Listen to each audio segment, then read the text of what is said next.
On a tous un jour commencé une nouvelle activité avec plein d'entrain, on est chaud, on est motivé.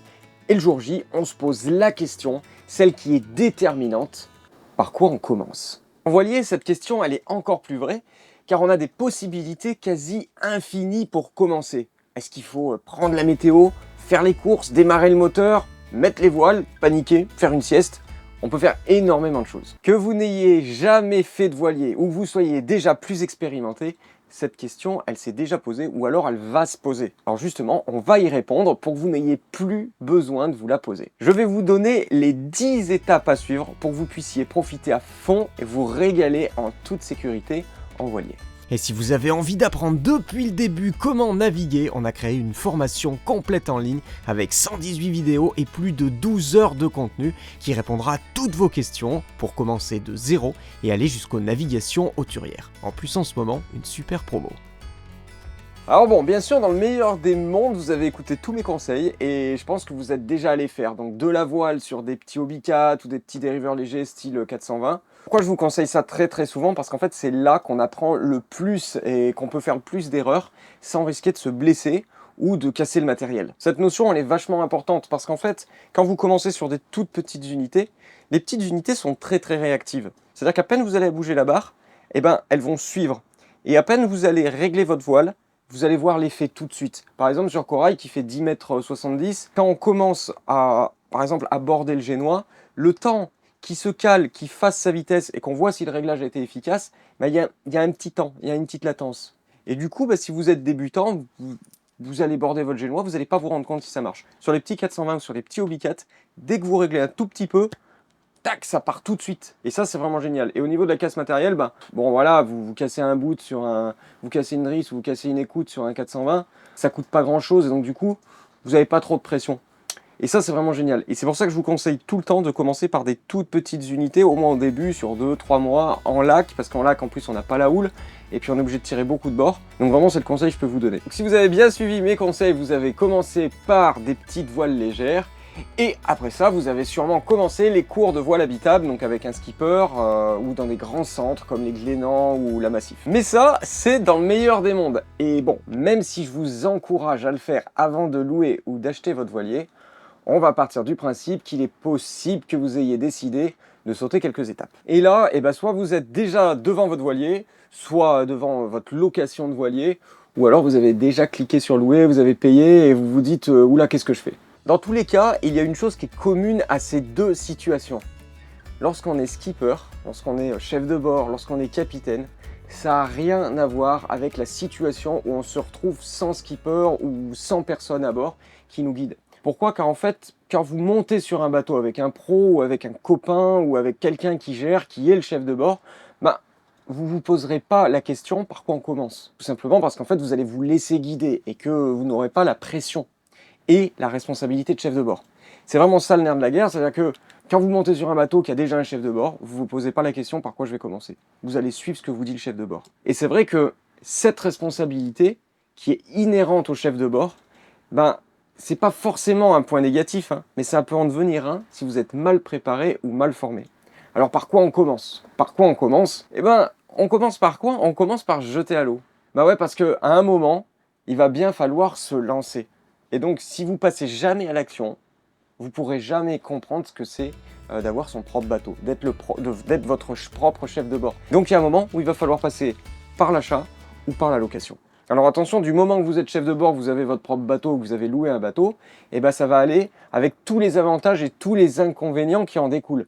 Mais en même temps, ça fait partie de l'aventure. Alors vous allez me dire, quel voilier pour commencer? Alors comme premier achat, moi je vous conseillerais toujours un petit voilier et pourquoi pas transportable, d'accord, qu'on met sur une remorque. Déjà, ça vous permet de vous affranchir des problèmes de port. Alors par contre, vous allez me dire, ouais, mais il faut bien le stocker quelque part. Moi, j'habite en appartement, j'ai pas de jardin, j'ai pas de terrain, je connais personne qui peut me le garder. Alors là, il y a une petite astuce. Ça consiste à le mettre sur une remorque et dans un parc à caravanes. Vous savez, il y a des petits parcs qui gardent les caravanes ou les camping-cars et souvent, ils acceptent les petits bateaux. Alors déjà, ça vous coûtera beaucoup moins cher qu'un port, d'une. Et deux, le deuxième avantage de pouvoir transporter votre bateau, c'est de pouvoir choisir plus facilement le lieu de navigation. Voilà, ce choix, il est primordial parce qu'en fait, il va nous amener à notre deuxième étape, commencer dans un lac. Et mon point 2, c'est commencer dans un lac. Alors je sais ce que vous allez vous dire, quoi, un marin d'eau douce, moi, c'est hors de question. Bah ouais, mais en fait les lacs c'est super formateur.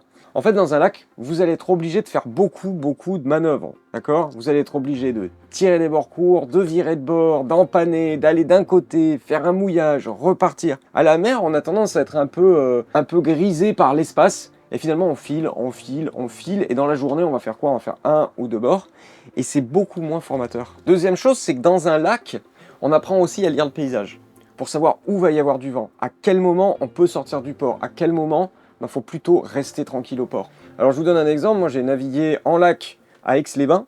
Aix-les-Bains, ce qui est bien, c'est qu'il y a vraiment des montagnes, et il y a vraiment des zones du lac où vous allez avoir énormément de vent. Vous pouvez avoir 20, 25, 30 nœuds de vent à un endroit du lac, et derrière, rien du tout. Et ça, nous, on a un truc qu'on appelle la dent de chat. La dent du chat, c'est donc un coin de montagne, et on a un dicton, c'est que quand la dent du chat est couverte, rentre au port. Parce que c'est vrai que généralement, quand il y a des nuages sur cette dent du chat, et ben le lac s'active, et là, il y a un vent de fou qui rentre dans le lac, et c'est super chaud de naviguer.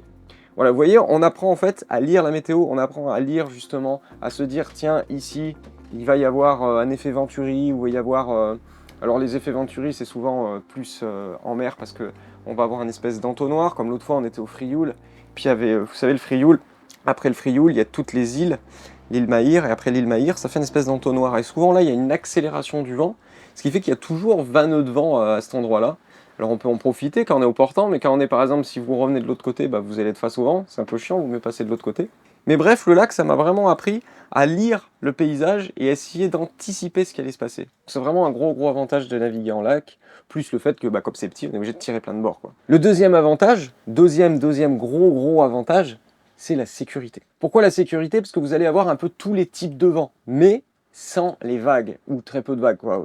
Il y a très peu de houle dans les lacs. Et ça, c'est vraiment un aspect sécurité qui est indéniable. Et surtout, si vous avez besoin d'aide, bah, dans un lac, vous allez pouvoir vous arrêter, vous jeter l'ancre, vous êtes toujours près d'un bord. Donc vous êtes rarement, on va dire, en danger dans un lac.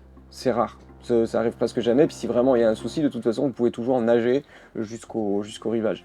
Au contraire de la mer, bah, quand vous êtes loin, quand vous êtes par exemple au large, bah, en fait, votre abri, c'est votre bateau. Donc vous avez intérêt à ce que votre bateau, il coule pas, ou que votre bateau, il n'y ait pas de problème. Alors là, vous allez vous dire, bon bah c'est parti, c'est bon, j'achète mon bateau, je vais naviguer en lac, hop, je ferme la vidéo, c'est bon, j'ai fini. Alors pas vraiment, hein, parce que évidemment, on va voir beaucoup de choses dans cette vidéo. Il faut connaître quand même pas mal de choses avant de passer à l'action. Et ça nous amène à notre étape numéro 3. Il faut connaître des choses, il faut connaître le vocabulaire marin. Connaître le vocabulaire marin, c'est pas forcément nécessaire pour se lancer, hein, vous pouvez très bien commencer sans. Mais il faut quand même quelques termes de base qui vous permettront de mieux appréhender le voyage en voilier. Alors évidemment, vous allez me dire quels termes? Bah, des termes comme bâbord, gauche, tribord, droite, au vent, sous le vent, vent arrière, vent de face, amure. Tous ces termes, il faut qu'ils soient connus. Pourquoi? Parce que vraiment, déjà d'une, quand vous allez dialoguer avec quelqu'un ou quand vous allez vouloir comprendre ce qui se passe sur votre bateau, bah, faut que ce soit des termes qui viennent naturellement. Donc ça, il va falloir un peu potasser ce que c'est ces termes. J'ai fait un tuto récemment où j'expliquais ce que c'était au vent, sous le vent. Pareil pour tribord et bâbord. Et puis vent de face, vent arrière, ça semble assez évident. Donc vous l'aurez compris, il est important de se familiariser avec les termes de base, connaître les différentes parties d'un voilier, apprendre à préparer le voilier, les manœuvres de base, les règles de priorité, se former à la sécurité en mer, apprendre à regarder la météo, à éviter les orages et les coups de vent. Tout ça, ça demande absolument de se former, tout ce qui est vocabulaire, tout ce qui est partie des bateaux, tout ce qui est météo, ça demande de se former. Alors vous allez me dire, bon, moi j'ai suivi tes premiers conseils, j'ai suivi la formation, j'ai pris tes cours, j'ai acheté mon petit voilier, et je bloque toujours. Ouais, parce que bon, bah voilà, moi j'arrive, je suis là avec ma famille, ils sont là à me regarder avec un air de poisson sorti du bocal, et puis moi je me mets à paniquer, je gueule, il n'y a plus personne qui veut monter sur mon bateau. Ah bah tiens! Ça, faut qu'on en parle. Ça, faut qu'on en parle parce que ça va être notre point 4. La famille. La famille, les amis, notre équipage. Faut qu'on en parle un peu. Ce point 4, la famille, ça devrait être le numéro 1 pour vous. Je vous dis bien le numéro 1. D'ailleurs, je sais pas pourquoi je l'ai pas mis en numéro 1. J'aurais dû le mettre en numéro 1, mais il est en numéro 4, mais c'est votre numéro 1. Alors pourquoi? Il est super important que le projet, ça soit celui de votre famille et pas juste le vôtre. Alors sauf si vous êtes seul. Si vous êtes seul, bah évidemment, là c'est pas pareil, vous faites bien ce que vous voulez. Mais même si vous êtes seul et que vous faites ce que vous voulez, vous avez toujours un pote qui va vouloir venir, vous allez toujours avoir envie d'inviter une copine ou bon. Du coup, tout ce que je vais vous dire après, bah ça vaut pour vous, que vous soyez seul avec des potes ou que ça soit un projet familial, c'est hyper important ce que je vais vous dire. Alors pourquoi je vous dis ça? Parce que je rencontre nombre d'abonnés, d'amis, de proches, même qui achètent un bateau et qui finissent par y aller seuls. Et pourtant, c'est pas une fatalité. Alors encore une fois, si vous voulez naviguer tout seul, si votre rêve c'est de naviguer en solo, bon, on va en reparler un petit peu après de ça, mais si votre rêve c'est de naviguer en solo, bien sûr que vous n'avez pas besoin de vous soucier des potes et de la famille. Mais il y a toujours un moment où on invite quelqu'un à bord, que ce soit un voisin pour prendre l'apéro, ou que ce soit, voilà, que ce soit un copain finalement qu'on s'est fait au cours du voyage et qui vient naviguer un peu avec nous. Et donc c'est important de savoir comment réagir avec la famille ou les amis. Si vous voulez que le projet soit celui de la famille, il va falloir que votre famille, elle se sente investie, qu'elle se sente bien avec le projet. Moi, chaque fois, je croise énormément d'abonnés, d'amis, des gens qui ne comprennent pas que leur enfant, leur femme, leur mari n'aiment pas le bateau. Mais on va prendre un peu les choses à l'envers. On prend les choses à l'envers. Imaginez, du jour au lendemain, vous dites à votre conjoint, bon alors voilà, moi, on va acheter un bateau. On va passer toutes nos vacances dessus. On va partir des heures en mer à se faire chahuter. Vous allez voir, ça va être génial. Par contre, moi, je vais rien vous expliquer. Et puis voilà. Et puis on va passer aussi pas mal de budget dedans. Comment vous voulez que ça finisse? Bah, avec plus personne qui veut y venir. C'est logique. C'est logique, pourquoi? Parce qu'en fait, vous arrivez avec un gros projet, un projet qui va chambouler la vie de tout le monde, hein. Et là, je sais, vous allez dire, il part dans le drama, mais non, parce que c'est vrai que nous, par exemple, on a le bateau, je vois mes parents, ils viennent dessus, bah, ils passent 15 jours avec nous, mais pendant 15 jours, bah, ils vont pas à la montagne, ils font pas ce qu'ils veulent, on est obligé de s'adapter tous ensemble. Alors moi, c'est plutôt mes parents qui m'ont amené ça, puisque j'en fais depuis tout petit avec eux, et que ça a été le projet familial, ça fait longtemps qu'on fait du voilier. Mais si vous arrivez et vous allez chambouler la vie de votre famille parce que eux ils aiment bien faire une semaine en camping et que d'un coup ben faut aller sur un bateau et qu'ils y comprennent rien, ben au bout d'un moment ça va devenir ouais c'est ça, le bateau de maman là il nous saoule avec ça, ou le bateau de papa il nous saoule et ils veulent plus venir. Alors vous allez me dire ouais, mais comment on fait? Ben en fait c'est vraiment la préparation, c'est la base pour que le projet soit familial. Ne soyez pas pressés, je le répète encore et encore dans tous les tutos, mais on passionne pas quelqu'un en lui faisant faire une sortie de 10 heures d'un coup. Imaginez, je sais pas moi, demain je vous emmène en avion. On part pour 18 heures de vol, avec des turbulences, on manque de s'écraser, et à la fin, bon, on arrive sur une jolie île, d'accord, ok. Mais moi, à mon avis, il y a peu de chances que vous vouliez remonter dans un avion. En bateau, on a la chance, on a la grande chance de pouvoir faire des petites sorties. Alors en bateau, vous allez faire des petites sorties, et surtout faites confiance. Donnez la barre, faites hisser les voiles et expliquez. Alors, sur le point de donner la barre, souvent on dit à la personne, tiens, tu veux prendre la barre? La personne va répondre non. Souvent elle va répondre non, pourquoi? Bah, parce que vous lui dites, tiens, ça te dirait de te jeter dans le vide? Personne, elle ne connaît pas, elle ne sait pas ce que ça va faire, elle a peur de tout casser. Elle va dire non. Là, l'important, c'est comment vous allez amener les choses. Vous voyez, souvent, quand on dit dis donc, tu veux pas de café? Ben, la personne souvent répond non. Alors je lui dis tiens, je t'ai fait un café, prends-le. La personne dit allez, bah merci. Là, c'est pareil pour la barre. La barre, c'est tiens, viens, on va te faire barrer un peu. Non, mais si, t'inquiète, il n'y a aucun risque. Franchement, il n'y a aucun risque, on est en mer, tu vas voir, ça va être amusant. Bah, viens barrer juste 5 minutes, juste pour que tu vois un peu ce que ça donne. T'inquiète, je reste à côté, il n'y a aucun risque. Et souvent, la personne le fait. Moi, je le fais souvent. Et pourquoi je le fais? Dès qu'on sort du port, les nouvelles personnes, je leur donne la barre. Pourquoi? Parce qu'elles voient en fait qu'un bateau, bah, c'est pas si compliqué. Bah ouais, ok, on est à la barre du bateau, on va à gauche, on va à droite. Alors, une barre franche, c'est inversé, mais bon, la personne, elle va se dire ah ouais, ok, c'est inversé. Ah ouais, j'ai tendance à faire le contraire, mais hop, elle va prendre confiance, et elle prend confiance dans ce truc nouveau qu'est le bateau. Pensez aussi à faire des petites sorties sur des rieurs. Prenez une demi-journée aussi avec un skipper, sans trop de vent. Pourquoi avec un skipper?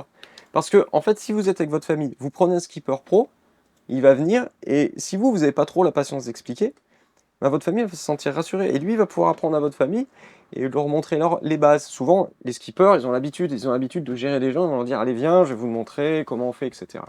Au sujet de la famille, attendez que la famille, elle valide. Si vous forcez les choses, bah, le bateau, ça viendra le truc qui gêne.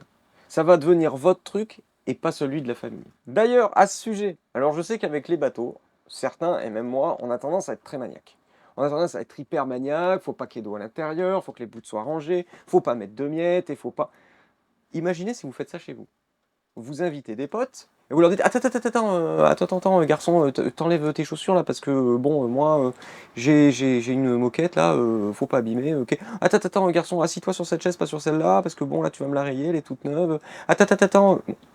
Vous voyez où je veux en venir au bout d'un moment? Alors désolé de le dire comme ça, mais c'est chiant. C'est super chiant. Alors déjà que le bateau, c'est un truc que les gens connaissent pas trop. C'est un truc des fois qui fait peur. Si en plus vous êtes chiant avec votre bateau, que vous êtes hyper maniaque, moi, mais même moi, ça me dégoûte du bateau. J'ai plus envie de le faire. Donc, désolé de le dire comme ça, mais imaginez encore une fois que vous soyez invité chez quelqu'un à un barbecue et que la personne ne vous laisse pas rentrer chez lui parce que c'est tout propre. Elle vous dit, ah bah, tiens, passe parler, hein, tu escalades, hein, parce que moi, chez moi, c'est tout propre. Alors, où je veux en venir? Oui, laissez vos amis, votre famille mouillés rentrer dans le bateau. Et puis si vraiment vous supportez pas qu'il y ait de l'eau dans le bateau, bah passez derrière. Passez derrière, vous nettoyez, vous séchez, et vous nettoyez ce qu'ils ont sali. Mais ne faites pas de réflexion, parce que les réflexions, c'est très très chiant. Non, pareil, ne mettez pas trop de règles. En fait, les seules règles que vous devriez imposer, ce sont les règles de sécurité. Pour le reste, lâchez du lest. Lâchez du lest. Alors, pour la sécurité, effectivement, par exemple, à partir de 20 nœuds, on met les gilets. Ouais, c'est une règle, ok. Je sais que moi, mon pote qui vient à Cliff, qui vient sur le bateau, quand je dis on met les gilets, il tire une tronche de 3 mètres de long. Il a pas envie, ça le contraint, faut qu'il mette ce machin, qu'il s'attache au bateau, ça le saoule. Mais il sait que c'est un peu la seule règle que j'impose. De nuit et par plus de 20 nœuds de vent, je veux qu'on mette les gilets. Pour le reste, il fait ce qu'il veut. D'ailleurs, souvent, ce que je dis, moi, c'est faites comme chez vous. Faites comme chez vous. Le seul risque, attention, l'eau chaude, elle est très chaude, vous pouvez vraiment vous brûler. Sinon, pour le reste, faites comme chez vous, vous ouvrez les placards, voilà, bon. Et puis, s'il laisse traîner des trucs, bah, des fois, que ce soit Céanie ou moi, plus souvent Céanie, mais paf, on passe derrière, on va prendre ce coussin, on va le ranger. Voilà, on va pas dire à la personne, attends, Coco, là, ton coussin, tu pourrais le ranger. Non, parce que ça, c'est super chiant. Faut que la personne, elle se sente chez elle, en sécurité, et que finalement, un bateau, c'est un lieu comme un autre, avec 2-3 règles, quand il y a besoin de sécurité, je vais le dire, et ça a beaucoup plus d'impact. Parce que si vous gueulez tout le temps, les personnes, au bout d'un moment, elles se foutent, de toute façon, ils gueulent tout le temps avec son bateau. Et le jour où il y a vraiment besoin d'un truc de sécurité, vous allez dire, bon les gars, là, on met les gilets, tout le monde va se faire. Alors que, quand vous dites, à partir de 20 nœuds, on met les gilets, personne panique. Tout le monde se dit, ok, c'est sa règle, 20 nœuds, on met les gilets, ça les saoule un peu, mais ils vont mettre le gilet, voilà, il n'y a pas de souci. Une autre méthode pour que tout le monde se sente investi, c'est de comprendre. Vous savez, moi j'insiste sur le fait qu'il faut expliquer. Pourquoi? Parce qu'en fait, si je me mets d'un coup à vous bombarder de termes techniques, vous allez vite lâcher. Quand vous dites, tiens, passe-moi l'écoute de Génois, prenez le réflexe de dire, tiens, passe-moi la corde rouge. Et là, vous pouvez enchaîner par, bah tu vois, cette corde rouge, ça s'appelle l'écoute de Génois. Ça sert en fait à régler le génois. Je vais la tendre et la détendre sur ce truc là, sur cette espèce de moulinet à café qui s'appelle le winch. Vous voyez, pensez que les termes, les vocabulaires, des fois c'est chiant, parce que les gens ils viennent vous parler, hein, on a l'impression que vous parlez, je sais pas moi, chinois, personne comprend. Et du coup, ben, la personne, au bout d'une demi-heure, elle s'assoit et elle est complètement dépassée. Alors que si tu dis, ah, bah tiens, passe-moi la corde rouge, tout le monde comprend ce que c'est la corde rouge. Et ensuite, vous pouvez donner le vocabulaire. Et hop, petit à petit, quand vous allez dire, tiens, passe-moi l'écoute de Génois, la personne va dire, ah ouais, c'est le truc qui sert à la voile, au truc d'avant. Et ça vient doucement. Pareil, encore une fois, prenez le temps d'apprendre aux autres. Alors vous vous en doutez, je ne parle pas du vocabulaire pour rien, parce que l'étape numéro 5, c'est le vocabulaire marin. Alors évidemment, il y a la base, hein, on en a parlé tout à l'heure, et le superflu. Alors au début, c'est pas nécessaire d'apprendre le dictionnaire entier du vocabulaire marin. Hein, je vois beaucoup, j'ai rencontré des abonnés qui me disent je suis en train d'apprendre le vocabulaire marin, c'est compliqué. Non, c'est pas la peine de tout apprendre d'un coup. Il faut absolument se familiariser avec les termes de base. Je vous l'ai dit tout à l'heure, bâbord, tribord, vent arrière, vent de face, amure, sous vent. Et j'irai un peu plus loin, quitte à apprendre le vocabulaire, il faut le faire en famille. Alors, si vous êtes en famille hein, ou si vous êtes entre potes. Alors pourquoi apprendre le vocabulaire? Déjà car vous serez plus efficace en navigation. Et c'est important que vous communiquiez là-dessus. Ouais, il faut qu'on apprenne le vocabulaire, les enfants, je sais, c'est un peu chiant, mais vous allez voir, c'est de la sécurité, et puis on sera plus efficace. Vous voyez, expliquez pourquoi il faut apprendre le vocabulaire. Si vous imposez à la personne de dire bon, aujourd'hui on apprend le vocabulaire, vous savez, mais pourquoi on fait ça? Il faut toujours expliquer pourquoi, c'est important. Et en parlant de sécurité, il va falloir aussi apprendre à ranger et à préparer son voilier. Parce que oui, un voilier, ça bouge. Et puis qu'un bout, une corde, mal rangée, bah, ça peut amener à ce que vous tombiez, que vous fassiez mal. Et vous l'avez deviné, ça c'est notre 6e étape, préparer le voilier. Le point numéro 6, c'est donc apprendre à préparer le voilier. Alors ça inclut évidemment le rangement intérieur pour que rien ne tombe, Mais c'est aussi la vérification. La vérification de quoi? Des cordages, du voilier, des vis, des boulons, des cadènes, le réglage des drisses, des écoutes, ainsi que l'inspection du matériel de sécurité à bord. Alors je fais une toute petite pause dans le tuto pour parler d'un truc qui est super important, parler de vous. Vous, le chef de bord. J'aimerais absolument qu'on parle de vous en tant que chef de bord. Quand on dit chef de bord, il y a le mot chef dedans, et trop souvent on confond chef de bord avec chef. Avec chef, chef caporal, chef militaire.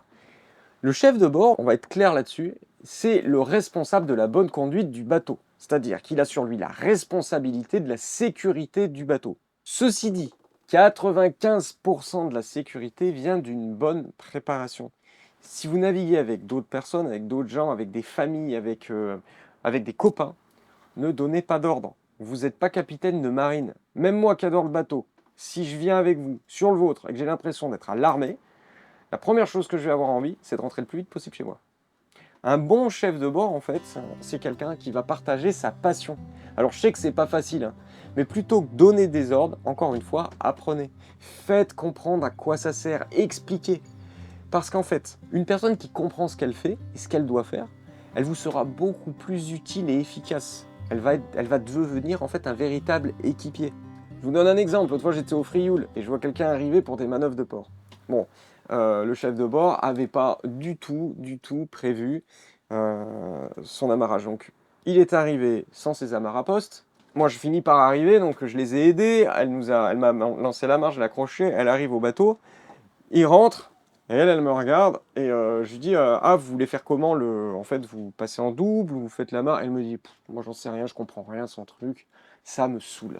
Voilà. Et cette réaction, elle est légitime. Je veux dire, alors déjà, bon, vous arrivez dans un port, il y a du monde qui vous regarde. Alors c'est vrai que c'est stressant, des fois on arrive dans un port, il y a tout le monde qui vient regarder, ils se disent, tiens, fais voir, bah, c'est vrai que c'est...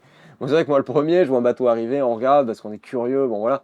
Mais déjà il y a le stress, mais alors imaginez, vous êtes là, vous comprenez rien à ce qui se passe, votre mari ou votre femme hein, vous gueule dessus, en plus vous avez la honte, on va pas se mentir, ça fout la honte que quelqu'un gueule comme ça. Et après, vous arrivez, la première chose que vous avez envie de faire, c'est de lâcher la main et dire tiens, démerde-toi avec ton bateau. Et c'est vrai que c'est souvent ça qui arrive. Alors que souvent, si vous vous pressez pas dans le port, je vous dis, mettez-vous à la cape dehors. À la cape, vous avez le temps, vous êtes dehors. Mais même s'il y a de la houle et du vent, vous risquez rien. Si vous êtes assez loin, le bateau il va bouchonner, vous risquez rien du tout. Alors à moins que ce soit des conditions exceptionnelles, je sais pas, votre moteur marche plus, mais de toute façon là, vous allez demander une assistance au port. Ça aussi, on peut en parler. Demandez de l'assistance au port si vous n'êtes pas sûr. Il y a 30 nœuds de vent dans le port. Pourquoi vous ne demandez pas d'assistance? Appelez. Bonjour, je ne sais pas manœuvrer. Est-ce que vous pouvez m'aider? Parce que je vais me mettre dedans. Et le port, il va envoyer un Zodiac. Il va venir vous aider. Ou il va envoyer quelqu'un. C'est super important de demander de l'aide et pas de faire tout au dernier moment. Pareil, quand vous êtes dehors, prenez le temps. Vous mettez à la cape. Vous mettez vos petits pare-battages. Et là, c'est le moment de faire un petit briefing avec son équipier. C'est à ce moment-là qu'on dit à la personne ce qu'elle va faire. Parce que c'est pas au dernier moment. Et puis ça sert à rien de gueuler sur la personne si les amarres sont pas prêtes. Mais c'est de votre faute. Vous n'avez pas donné l'ordre de les installer. C'est votre faute à vous. Du coup, qu'est-ce qu'il va falloir faire? Ben, c'est simple. Vous êtes tranquille, vous allez dire ok, voilà. Là, le vent, il vient de tel côté. Donc moi, j'ai besoin que tu te mettes à l'arrière du bateau avec l'amarre bâbord. Voilà. Et puis moi je vais reculer, tranquille, tu descends à bord, attention tu sautes pas, tu fais attention à toi, au pire on fera une marche avant si tu n'y es pas, mais je te dirai quand sauter, tu attendras bien que je te dise. Et puis ce que tu vas faire, c'est qu'après, dès que tu es descendu, par contre, tu me fais vite le nœud au taquet, tu tiens bien comme ça, tu tiendras, tu vois, tu me fais, au pire vous pouvez lui montrer sur le taquet du bateau, tu tiens le cordage comme ça, si tu peux tu fais à 8. Et pourquoi j'ai besoin que tu le fasses vite? Parce qu'en fait, moi, dès que tu vas avoir fini de faire ça, je vais mettre la marche avant. Et ça c'est super important. Je vous l'ai dit, hein, c'est un tips, je vous redonnerai ce tips, mais il faut savoir d'où vient le vent et vous allez mettre votre amarre en fait au vent. Et dès que vous allez faire ça, ça va vous permettre en fait de repasser la marche avant et que votre bateau se rééquilibre et pas se mettre complètement sur le côté.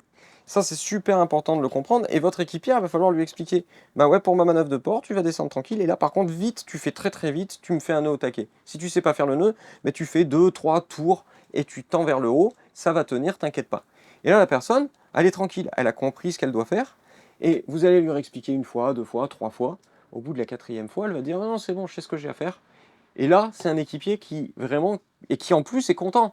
Pourquoi? Parce qu'on arrive au port, bah, c'est un peu classe, on arrive, tac, vous parlez à peine, vous reculez, l'équipier elle saute. Vous voyez, avec Céani, nous on parle pas, enfin on parle pas, je veux dire, on arrive, je recule, je lui dis vas-y, hop, elle saute, elle fait son nœud. Et ce qui me rassure, moi, quand c'est elle qui le fait, c'est que je regarde pas ce qu'elle fait.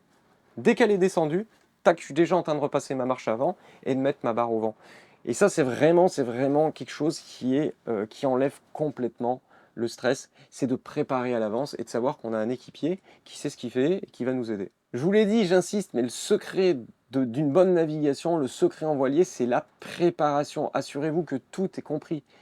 Pour les nœuds de taquet, j'en parle depuis tout à l'heure, c'est pareil, vous apprenez pas à votre équipier à le faire lorsque vous reculez à votre place, qu'il y a 30 nœuds de vent et que vous avez besoin qu'il soit super rapide, super efficace. Non, il faut le faire avant. Si possible, dehors, tranquille, sur le taquet du bateau, quand on est en mer, qu'il n'y a personne qui nous regarde, avant de rentrer au port, pour être sûr que c'est ok. Fais voir comment tu fais ton nœud. Ok, bah c'est bon, nickel. Parce qu'il faut bien penser, on a tendance à penser que le bateau c'est inné. Bah non, c'est pas inné et on n'apprend pas les bases en 30 nœuds de vent. Donc prenez le temps de le faire. Et puis, si la personne dit ouais, mais bon, vous voyez que ça l'intéresse pas trop, c'est pas grave, dites-lui tiens, viens, c'est vraiment de la sécurité, il faut que tu saches le faire, mais t'inquiète, c'est facile. Voilà. Pensez à être comme ça. Ou alors, autre solution, vous demandez rien du tout à votre équipier et vous vous débrouillez tout seul. Mais là, encore une fois, j'allais dire c'est pas malin, mais il y en a, ils vont dire c'est méchant. Mais c'est pas malin de laisser votre équipière de côté. Pourquoi? Parce que vous n'êtes pas Superman, vous n'êtes pas invincible, et il peut arriver des fois où tout simplement vous n'allez pas pouvoir faire les choses. Je ne sais pas, vous vous faites mal par exemple à la main, vous faites mal au pied, vous vous tapez la jambe et vous n'êtes pas en capacité de vous tout seul sauter sur le quai, aller mettre votre truc et remonter. Et là vous n'avez jamais appris à votre équipière, déjà vous êtes blessé, elle l'a jamais fait, imaginez le stress. C'est pour ça que il faut absolument que vos équipiers, votre famille, votre femme, ben, vous arriviez à leur dire allez, viens prendre la barre. Non, mais on s'en fout. Tu vas te louper, c'est pas grave, on va rien casser, t'inquiète, un bateau c'est solide, on s'en fout complètement. Par contre, c'est super important parce que si un jour il y a quelque chose, ben, comme ça tu sais le faire. Et c'est pour ça qu'on a commencé comme ça avec Céanie, tout simplement en lui disant bah vas-y, viens, tu vas essayer. Ouais, mais si je casse un truc, bah, tu casses un truc, c'est pas grave, on va le racheter, bah, on s'en fout, c'est pas grave. Et elle a jamais rien cassé, hein. Et du coup, maintenant, c'est elle qui met les voiles, c'est elle qui navigue dehors. Il n'y a que les manœuvres de port encore qu'elle ne veut pas faire parce qu'elle ne se sent pas à l'aise. Dehors, elle le manipule super bien. Il va falloir qu'elle fasse des manœuvres de port. Elle en fait, hein. Je lui en ai fait faire, mais petit à petit, elle va savoir manier le bateau aussi bien que moi. Et du coup, ça devient un équipier, un second qui est super, super important. Et d'ailleurs, pendant que je fais ce tuto, je me dis qu'il va falloir qu'elle les fasse un peu, les manœuvres de port. Je vais lui en faire plein, quoi. Je ferai jamais le port, je ferai pas le port, jamais. J'entendais depuis tout à l'heure que je fais le tuto, que dès que je vous ai parlé d'elle, elle était là-bas assise, et je l'entendais dire non, non, ça je fais pas les manœuvres de port, non, non, je veux pas les faire. Vous voyez, alors, ça, les manœuvres de port, c'est un truc, je le fais le tuto, et derrière, je vais lui faire des manœuvres de port. On va sortir le bateau, Non, je vais l'entraîner à faire plein de manœuvres de port. je suis pas du tout d'accord. Il n'y a aucun risque. C'est non. Et là, c'est un autre truc du tuto, c'est la négociation. Voilà. Mais si je lui dis, bah, si un jour je me casse la jambe, tu fais comment? Faut que tu apprennes à le faire. Et donc là, bah, c'est autre chose. Il faut absolument. Parce que si j'ai la jambe cassée et que je peux pas faire les manœuvres de port, ou pire, je sais pas, je suis malade, je suis complètement malade dedans, et bah, faut que tu saches le faire. Donc, bah, va falloir qu'elle le fasse. Voilà. Et là, déjà, vous voyez, elle dit plus non. Elle fait. Mais, tout à l'heure, quand je lui ai imposé le truc, c'était. Non, non, moi, je veux pas le faire. Maintenant que je lui ai expliqué pourquoi, bah, elle se dit. Ouais, c'est vrai, putain, s'il est malade et qu'il faut que je ramène le bateau, vaut mieux que je le fasse avec lui, quand il va très très bien, et que j'ai fait au moins 2-3 petites manœuvres, que toute seule le jour où il est malade. Alors, est-ce que je vais lui faire directement des manœuvres par 20 nœuds de vent? Non. Je vais commencer par lui faire des manœuvres un jour où il n'y a pas de vent du tout, il fait un grand soleil bleu. Et justement, ça nous amène à notre point 7. Le point 7, c'est la météo. Vous devez absolument connaître la météo. Alors, il y a déjà un tuto météo sur la chaîne, je vais en refaire un autre. Mais la prise de météo, c'est super, super important. Encore une fois, n'attendez pas votre semaine de location pour vous entraîner. À la maison, l'hiver ou avant d'aller au bateau, apprenez à lire la météo sur Windy, sur Météo Marine. Pourquoi pas à imaginer une navigation et voir quel vent vous allez rencontrer, quelle route vous prendriez, à quel endroit vous pouvez vous réfugier. Encore une fois, il faut vous entraîner et pourquoi pas le faire en famille, comme un jeu. Alors quand je dis vous entraîner en famille, partez pas sur 4 heures d'entraînement, là c'est plus un jeu, là c'est une torture. Juste dire, tiens Mika, tu peux regarder la météo sur Porquerolles demain? Il y a combien de vent? Voilà. Ok, merci. Voilà, ça dure 5 minutes. Michael, il a regardé, il vous dit, ah bah tiens, sur Météo Marine, ils disent que demain, il y a 10 nœuds de vent. Ok, super.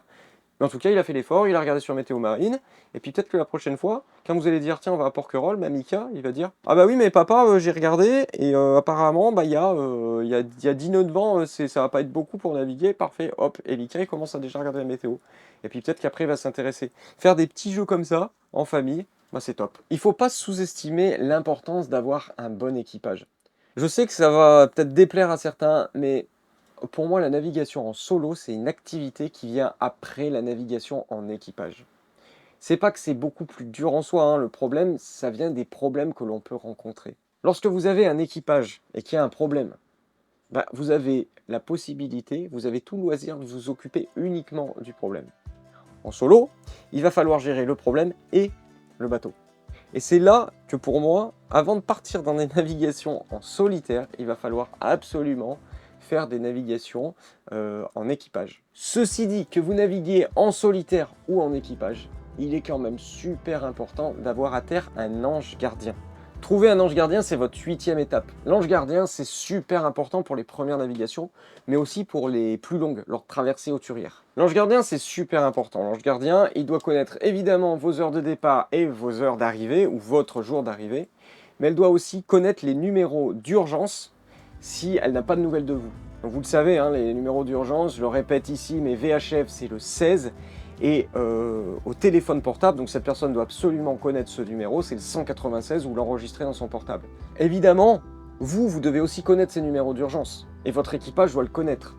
Je ne mets pas, évidemment qu'il faut avoir l'équipement de sécurité indispensable quand vous sortez, les gilets évidemment pour la première sortie, mais aussi les feux à main, les écopes, enfin, tout ce qui est noté comme équipement indispensable, parce que évidemment, il faut avoir l'équipement adapté à votre zone de navigation, et ça, c'est en plus de votre ange gardien. Pour cela, si vous avez un doute, vous avez dans le bloc marine ou sur Internet tout ce qu'il faut. Je reviens à mon ange gardien. L'ange gardien, ça peut bien évidemment être un pote qui connaît pas forcément le bateau. Juste vous lui dites, ok, Jean, voilà, moi je pars, je sais pas, je pars demain vers 10h du matin pour Porquerolles. Normalement, bon, c'est notre première nave. Je devrais mettre 4 heures, hein, j'arrive vers les coups de 14h, 15h. Et lui dire, bah écoute, voilà, s'il y a 14-15 heures je t'ai pas appelé, pense à m'appeler. Et si je te réponds pas, c'est peut-être qu'il y a un souci, donc vers 18h, si vraiment t'as pas de souci, bah t'appelles le 196, tant pis, tu appelles, tu leur dis que j'aurais dû arriver, que t'arrives pas à me joindre. Vaut mieux faire ça comme ça, parce que de toute façon, normalement, si vous faites des petites navigations côtières, vous allez avoir du réseau tout le long, donc s'il n'y a pas de réseau, si vous téléphonez pas, c'est qu'à un moment, il y a un problème. Alors avant ça, évidemment, il y a le numéro de votre femme, pourquoi pas des enfants, pour essayer d'appeler d'autres gens avant de composer le 196, parce que c'est quand même les urgences en mer. Mais les urgences en mer, de toute façon, elles vont lui poser des questions. Ok, ils sont partis à quelle heure? Est-ce que vous êtes sûr qu'il y a un problème? On va essayer de contacter des bateaux dans le coin. Et ça vaut surtout si vous faites des navigations hauturières. Moi, c'est simple. Mon ange gardien à terre, c'est mes parents. C'est-à-dire que quand je pars, hein, mais même maintenant, quand je pars par exemple, pour 3 jours de navigation au large, je lui dis, bah écoute, je pars lundi, normalement tu vas avoir des nouvelles de moi jeudi. Voilà, elle attend vendredi, si le samedi elle n'a pas de nouvelles, eh ben, elle sait qu'elle doit appeler le 196 et dire, voilà, mon fils est parti de tel endroit, à telle heure, il devait arriver à tel endroit, et puis après, bah, le 196, eux, ils vont agir, ils vont regarder, est-ce qu'ils envoient des secours, est-ce qu'ils cherchent quelqu'un, etc. Mais pour revenir à cet ange gardien, c'est pas forcément une personne qui connaît super bien le bateau, ça peut être juste un pote. Et c'est notre point numéro 9, le pote. Alors pourquoi je vous dis que c'est un point numéro 9? Parce que ce pote, ça peut être aussi à d'autres moments votre équipier. Parce que si vous avez un pote qui navigue déjà, bah c'est vraiment top. C'est vraiment top, pourquoi? Parce qu'il va pouvoir venir sur le bateau et naviguer avec vous. Et donc ça devient un équipier. Donc il peut faire ange gardien et équipier. Puis c'est aussi sympa de l'inviter sur le bateau à naviguer pour le remercier de faire ange gardien. Et si vous n'avez pas de pote qui navigue, bah c'est peut-être le bon moment de s'en faire. Ça devrait être votre étape numéro 9, hein, voilà, la recherche du pote qui sait naviguer. Si vous n'avez pas dans vos connaissances de potes marins, Internet peut vous aider. Il y a des super sites pour ça. Alors bon, moi je ne parle pas de Mythic ou Tinder, hein, mais bien de bourses aux équipiers. Même si vous envisagez de naviguer en solo sur votre bateau, je vous conseille au tout début de vous inscrire sur les bourses aux équipiers au début pour ne pas naviguer tout seul. Alors déjà, c'est sympa de partager l'apéro et ça vous permet d'avoir le droit à l'erreur. Parce qu'en solo, vous avez beaucoup moins le droit à l'erreur. Moi, chaque fois que je navigue en solo, bah, c'est pas pareil, vous n'avez pas le droit à l'erreur, vous n'avez pas le droit de vous louper, on fait pas énormément de tests quand on est en solo. Voilà. Une anecdote, j'ai rencontré mon pote Nico là, il n'y a pas longtemps, il revient d'une transat retour. Quand il était à l'aller, il arrêtait pas de se baigner, il se jetait à l'eau, il nageait. Je lui ai dit, alors tu t'es baigné sur la Transat Retour? Elle m'a dit non. Alors, franchement, non. Pourtant, elle aurait pu mettre un harnais, il aurait pu se baigner, se tenir à l'échelle, mais il l'a pas fait. Il l'a pas fait parce que là, on n'a pas le droit à l'erreur. Attends, vous êtes au milieu de l'Atlantique. Si, je sais pas, si vous avez un malaise ou n'importe quoi, c'est fini. Vous voyez que si il avait été avec un équipier, il aurait pu se baigner. Bon, après, est-ce que c'est bien grave qu'il n'ait pas pu se baigner? Non. Mais sur plein de choses comme ça, si vous avez un truc qui casse, des coudes qui se coincent, bah, quand vous êtes tout seul, tous les problèmes se multiplient par 100. Du coup, voilà, mon conseil, c'est de s'inscrire sur les bourses à équipiers, trouver un pote ou une copine qui vient naviguer et qui vous aide, qui fait votre équipier. Et puis après, bon, entre nous, bah, si ça vous permet de trouver la perle rare qui vous accompagne jusqu'au Cap Horn, bah, pourquoi pas, c'est un plus. Hein. Et cette personne qui vous accompagne jusqu'au Cap Horn, pourquoi pas un jour, qui n'a jamais fait de manœuvre de port, et ben va falloir qu'elle fasse les manœuvres de port. Et les manœuvres de port, c'est notre étape numéro 10. Et oui, quand on commence, les manœuvres de port, alors oui, c'est super, super important. Parce qu'en fait, avant de partir à la voile, ben, il va falloir sortir du port. Et donc pour ça, il faut s'entraîner. Entraînez-vous encore et encore. Et ça, c'est notre point numéro 11, l'entraînement. On en vient à notre plus gros conseil. Alors, c'est pas vraiment une étape en soi, c'est pour ça que, bon, j'aurais pu mettre que 10 points, mais ça, c'est vraiment l'entraînement. C'est ce qui doit vous guider tout le long de votre apprentissage. Alors pour cela, évidemment, il vous faut un bateau, une famille conquise par le projet et un pote sympa qui fait ange gardien et équipier de temps en temps. Il faut pourquoi pas avoir suivi la formation Corail en voyage, et là la boucle elle est bouclée, vous êtes fin prêt à partir au large. Ah, et très très important, alors je sais que certains vont me dire qu'ils sont loin de leur bateau, qu'ils ne peuvent pas s'entraîner, mais il y a énormément de choses que l'on peut faire chez soi sans bateau et qui seront extrêmement utiles sur un bateau. Je vous l'ai dit tout à l'heure, la prise de météo, la préparation, pourquoi pas se projeter pour faire des navigations. Et d'ailleurs, bon, bah, maintenant que je le dis là, je me dis ça peut faire une super idée tuto. Donc je pense que le prochain tuto, ça va être qu'est-ce que vous pouvez faire chez vous sans bateau, tranquillement posé, et qui est super important et qui va vous aider pour vos prochaines navigations. Je vais réfléchir à ce tuto qui me paraît vraiment super sympa. En attendant, je vous dis salut les copains, et puis à bientôt pour un nouveau tuto.